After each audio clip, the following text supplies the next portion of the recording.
We're here in PA. Awesome. Yeah, you guys are in Pennsylvania tonight, man. That's got to be good. Oh yeah, man. Yeah, no, this one's been good. We just had a couple days off, so we're back out rocking it. This is show number 9 out of 48. Wow. And we're just getting going, my man. Awesome, man. You guys are on Winter Jam right now, man. You're, what, 2 weeks into it? How's the tour going so far? This is the first time you've done the East Coast of Winter Jam, man. How's it going, dude? It's been awesome, man. This tour has been such a nice surprise. And what I mean by that is, we've been touring for like 20 years, it seems. And this is just a special tour all around. I think everybody knew coming into it that it was a big tour and that, it's been the #1 tour on Polestar for 3 years and, some incredible facts like that. But then you get out here, man, and it's just a special place. I mean, and I guess the best way I could put it is just kind of the family atmosphere of this tour between the artists and just everybody from the tour managers to the bus drivers to the catering to just there's 144 of us out here, and it really is one big family, and just everyone's passionate about the same cause and with the same heart, and just loving God and loving music, loving people, man. And it's been a really kind of great experience and refreshing for us as a band for sure. Awesome, man. Like I said earlier, this is your first year. What really made you want to be a part of Winter Jam this year going into it? You'd never really done it before. What really turned you on about it?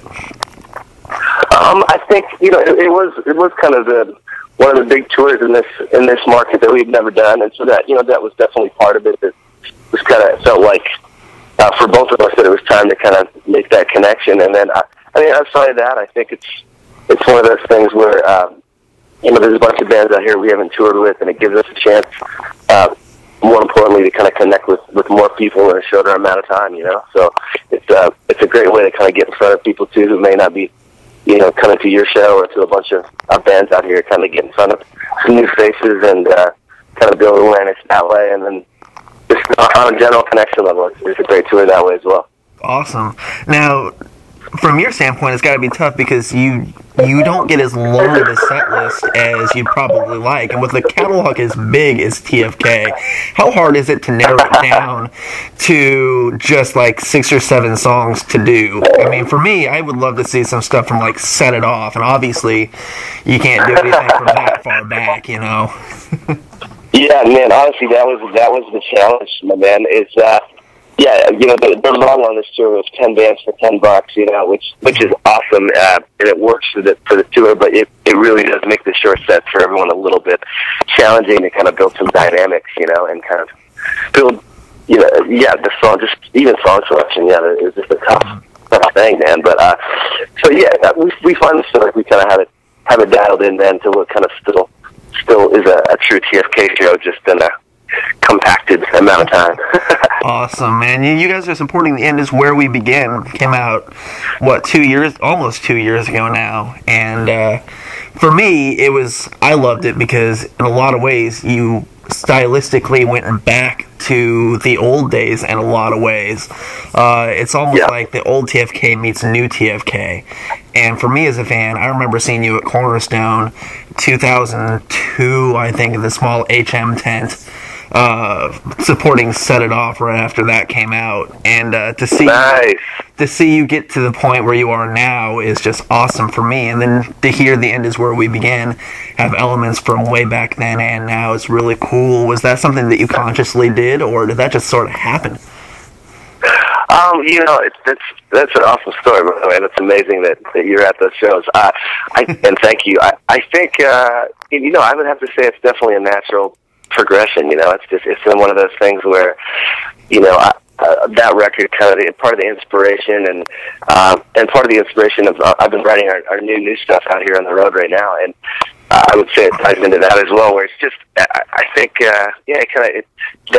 you always want to step into a new room, kind of, so to speak, in what you're doing, and challenge yourself as an artist, and kind of follow inspiration that a couple years later might be different than your inspiration a few years earlier, But in the same sense, I always felt like it's important to kind of bridge where we've been with where we're going, and then as far as kind of going, tipping our hats to where we came from, I just think that's important to do, And so it was it was a conscious decision, but it also was a risk for us, you know, and a bit of a just following inspiration, I guess you can say is the best way to put it. You know, I felt kind of led to go down those roads, and hip-hop's always been a part of me, man. Just that's how I came up, and I made a few hip-hop records before I started TFK, and just kind of, it's always been, you know, something I loved that was very honest to me, and so I think it always has a home in TFK in some way, shape, or form, you know? Awesome. What does the record say really about where TFK is now in your career? And how does it really sum up TFK's career thus far? I know you're nowhere near the end at all, but what does it really say about you guys? Well, I think, you know, the end is where we begin. It does have a lot of meaning on that level for us. You know, there's some spiritual warfare meaning, and then there's a very kind of more literal meaning for us as a band where, you know, you start in your parents' basement, you know, like almost 20 years ago, and you just, there's no career day for how to do this. You know, you kind of feel God calling you to do something, and you feel, you know, music speaks to you, and you're passionate about it, so you just choose to go. And so when you look from there to kind of being independent, and just, we were 100% independent for a long time, just managing, booking everything, and then signed with Tooth and Nail for 10 years, which was, you know, those guys will always be family and love them. Then we finished our record deal and chose to go independent again, which in our industry is very kind of unheard of, especially when we had grown there and stuff. And it was a phase that we really felt like we needed to take.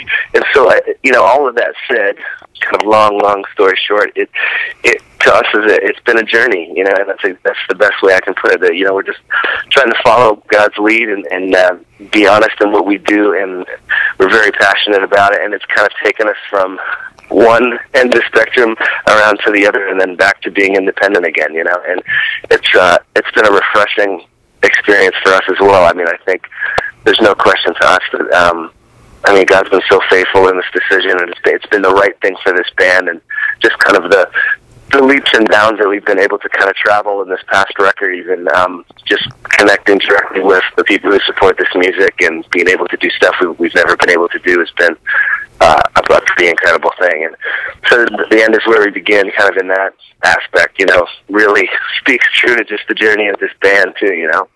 Awesome. And speaking of connecting with crowds, lately you've been able to connect with a completely new audience for TFK, kind of with the non-Christian audience. You guys did Rock on the Range last year, and some of those festivals just got announced for Rock on the Range again for this year yesterday, and which is awesome. I remember sitting down with you at Rock on the Range last year, which was awesome. And what is the experience like for you, especially being the founder of the band, taking TFK to a new audience?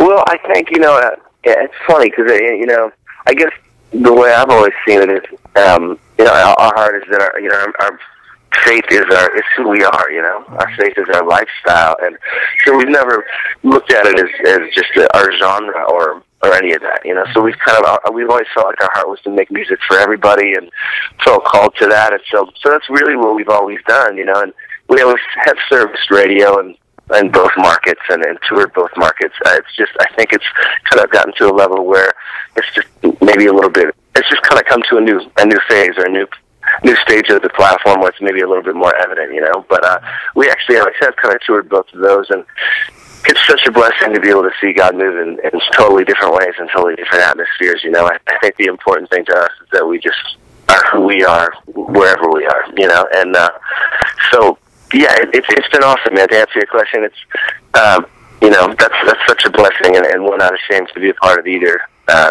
music scene or either kind of market.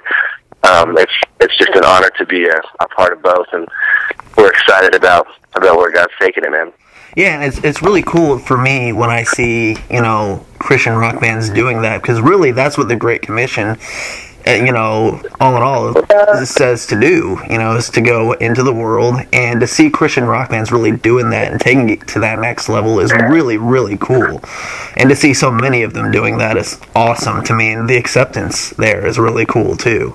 So I love it. And I'm looking, right on, brother. And I'm looking forward. And I'm looking forward to Rock on the Range this year. It's going to be really cool to see you guys there again.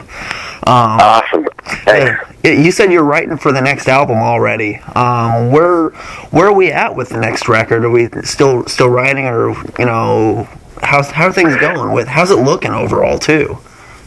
I mean, yeah, at the moment, still writing. I think we're getting very close to the end of the writing stage and kind of getting close to getting into the studio to record it. And our goal as of now is to get in after this tour, kind of in April. We finished this tour at the end of March, so to kind of come out of the tour and get back in the studio and get this new one down. And I can't tell you a lot about it yet, but it's a new. It's almost like a bit of a new frontier for us, and I'm very excited about it, man. It's and I don't mean just musically. It's a big idea, and that's all I can really say so far. But we're hoping to kind of unveil the title and the cover and the just the idea behind it very shortly. But there'll definitely be a new record in 2014. Awesome. I'm not going to push anything else on that because I know you got to keep everything kind of under wraps with it. So not going to ask anything else about that. But what made you?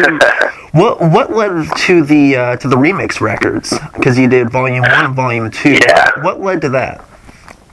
That was pretty awesome experience. And what happened was when we went independent, we actually when we were going into making the End Is Where We Begin, before we released it, we kind of said to our audience, like, listen, if you help us debut in the top 20 on Billboard with our new record independently, then we'll give away 2 free remixes of songs off of this record.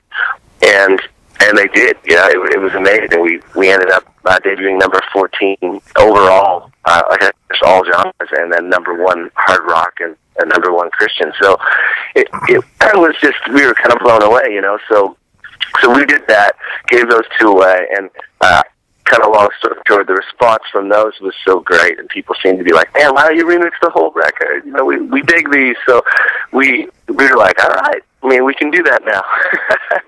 we can listen to the people and give them what they want and have fun doing it." So we did, man. We remixed the entire record and got with DJs from all over the world, a lot of great UK DJs and some great North American DJs, and had a blast, man. And we really, one thing I want to say about the remix records is I think a lot of bands, this is just my music fan perspective of me being a music lover, I think a lot of bands it almost seems like the remix record can sometimes the trend is it kind of cheapens it. Like it kind of like there isn't a lot of TLC put into it, and they just kind of have some DJs remix some stuff and put it out, and just like, hey, cool, there's a remix. And I really, we really wanted to have pride in our remix records from the point of view of, I don't want us to just sound like something we just kind of shot out, like, hey, here's some beats to our music.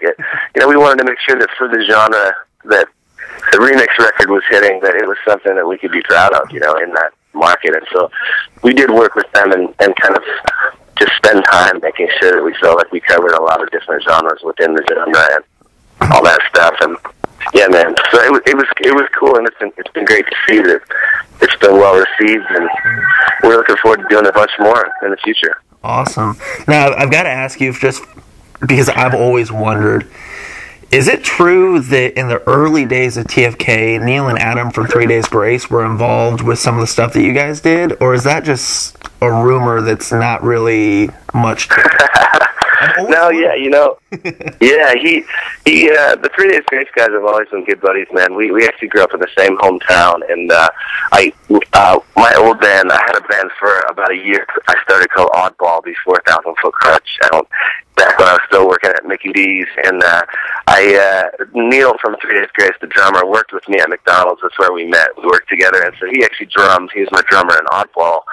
And so we would always share the same jam space, and then we ended up renting a house together so we could all jam in the basement when all the businesses shut down at 5. We could jam all night. And so, yeah, we just ended up kind of becoming family, so to speak. And those guys have, we've good friends to this day, so you're always thinking of them and praying for them. And they've been going through some changes and stuff. But with Adam, yeah, he sang some background vocals on the Art of Breaking record. Okay, I read about that, and I wasn't sure if that was true or not. I always wondered. So yeah. I always wanted to be able to kind of feature him more on that. You know, he's a talented guy, and I love his voice. And we just never ended up having time to have like a duet or something. You know, it was more of like he came in the studio in Toronto and was generous enough to put down some vocals on some of the background vocal stuff. And I love those guys, man. And Adam's kind of doing. I'm kind of curious to see what he's going to do musically. Yeah, I heard he's working on some stuff. I think everyone's really eager to see what's going to come out of that right now. Yeah, absolutely. Anything going on with FM Static, or I know you and Manifest have done a lot of work together in the past. Anything coming up with any of those two projects or anything like that?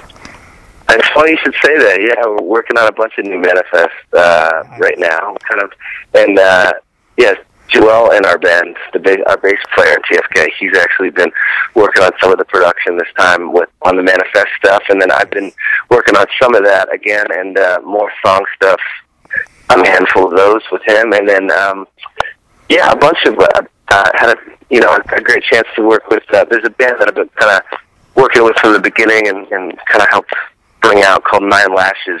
That as we just finished working on their second record, and it just released a few weeks ago. So we've been excited about that in the rock community. But yeah, there's a lot going on, man. I still spend a lot of time just songwriting for other artists and stuff, and been dabbling in the country world lately. And that's been fun. Nice. But man, always staying busy. There's lots going on for sure. Awesome, man. Dude, thank you so much for taking time to talk to me today. I know you're going to be here in Indianapolis. You got 3 Indiana dates coming up in March, the very end of the Winter Jam Tour, Indianapolis, Fort Wayne, and Evansville. Yeah. Hopefully I can get to one of those dates. I'm really, really working on that. Cannot wait. And that would be awesome, man. Yeah, dude. Can't wait to see you guys again, man. Take it easy, dude. Have a great... Thanks so much. Have a great show tonight, dude. All right, brother. Thank you so much, man. We'll see you soon. Sounds good, man. See ya.